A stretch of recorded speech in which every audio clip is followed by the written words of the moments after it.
Assalamualaikum warahmatullahi wabarakatuh. Perkenalkan, nama saya Jen Aura Kasih dengan NIM 230305500013 dari kelas A, jurusan Gizi, Fakultas Ilmu Keolahragaan dan Kesehatan, Universitas Negeri Makassar. Di video kali ini saya akan membuat video edukasi dan kita akan sama-sama belajar tentang rute pemberian obat. Di sini saya mengambil rute pemberian obat secara intravena untuk memenuhi tugas mata kuliah farmakologi gizi dengan dosen pengampu Ibu Ulfa Purnamasari, SGZ MGZ. Nah, yang pertama kita harus ketahui dulu apa itu pemberian obat secara intravena. Rute intravena adalah pemberian obat secara langsung ke dalam pembuluh darah vena, baik melalui injeks tunggal maupun infus, sehingga obat langsung masuk ke sirkulasi sistematik. Metode ini memungkinkan efek obat yang cepat dan bioavailabilitas penuh karena tidak melalui sistem pencernaan atau metabolisme awal di hati atau first pass. Cara penggunaan obat intravena yang pertama yaitu intravena push atau bolus langsung. Obat disuntikan cepat melalui kateter yang sudah terpasang, ideal untuk kebutuhan darurat atau kecepatan efek. Setelah itu, infus intermiten atau kontinu. Obat atau larutan diberikan secara perlahan dan terkontrol melalui infus dengan drip atau pompa, cocok untuk terapi berkelanjutan. Setelah itu, jenis akses intravena. Kateter diletakkan di vena perifer seperti lengan atau tangan untuk penggunaan relatif singkat. Setelah itu, central venous kateter seperti PICC dan porter implant dipakai untuk terapi jangka panjang seperti kemoterapi atau nutrisi parenteral. Nah, selanjutnya ada juga langkah umum pemberian obat intravena dalam protokol keperawatan. Nah, yang pertama itu identifikasi pasien menggunakan minimal 2 identitas seperti nama lengkap, tanggal lahir, atau nomor rekam medis. Selanjutnya, jelaskan tujuan dan langkah-langkah prosedur. Siapkan alat dan bahan yang diperlukan seperti sarung tangan bersih, obat intravena sesuai order, alkohol swab, spuit sesuai kebutuhan, cairan pelarut, jika perlu, torniket, pengalas, bengkok, dan safety box. Setelah itu, campurkan obat dengan cairan pelarut sesuai dengan kebutuhan. Selanjutnya, lakukan prinsip 6 benar: pasien, obat, dosis, waktu, rute, dan dokumentasi. Nah, selanjutnya lakukan kebersihan tangan 6 langkah. Setelah itu, pasang sarung tangan bersih.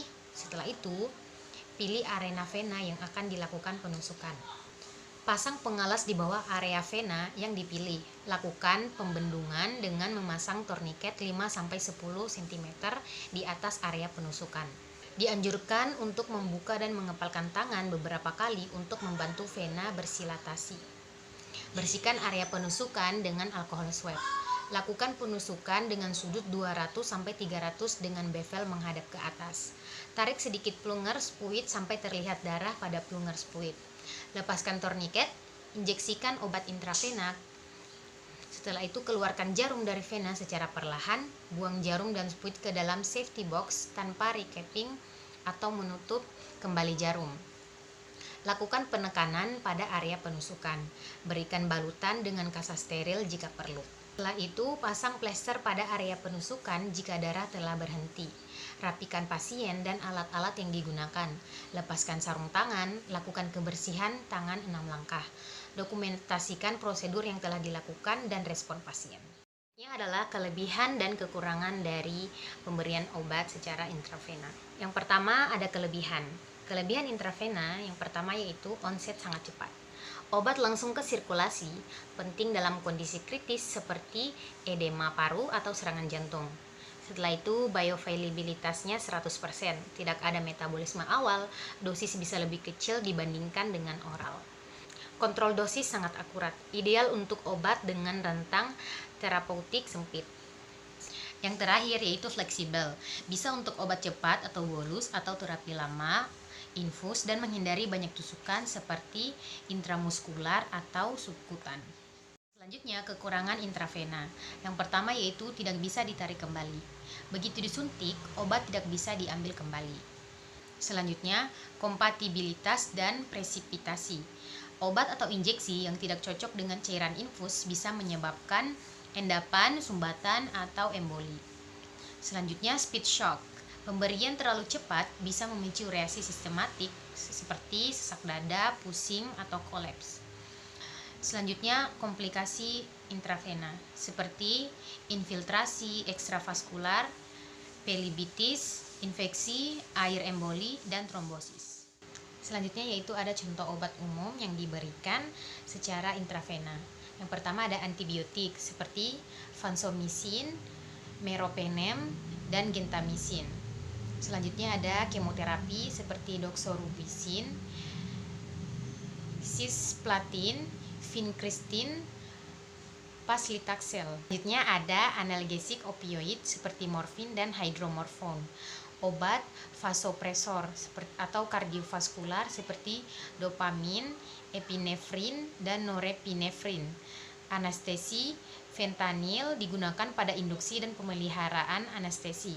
Setelah itu yang terakhir larutan intrusi atau intraven seperti dextrose untuk hipoglikemia atau TPN. Yang terakhir yaitu hal penting yang harus diperhatikan dalam memberikan obat. Untuk profesional, pastikan teknik aseptik, identifikasi pasien, dan hak pemberian obat 5R atau lebih. Kenali kecepatan injeksi yang aman, tidak semua obat bisa diberikan secara cepat. Setelah itu, pastikan flush sebelum dan sesudah dan hindari campuran obat tak kompatibel. Nah, sedangkan hal yang penting harus diperhatikan dalam pemberian obat untuk pasien, yang pertama yaitu segera laporkan jika merasa sakit, kemerahan, bengkak, atau panas di sekitar situs intravena. Setelah itu, laporkan sensasi aneh seperti sesak, nyeri dada, atau pusing selama pemberian. Setelah itu, patuh terhadap instruksi, jangan disentuh atau ditekan infusnya kecuali diarahkan. Yang terakhir, pahami bahwa intravena ini hanya boleh dilakukan oleh petugas medis. Terima kasih, itulah tadi video tentang edukasi bagaimana cara rute pemberian obat secara intravena. Saya berharap video ini bisa bermanfaat bagi kita semua. Wassalamualaikum warahmatullahi wabarakatuh.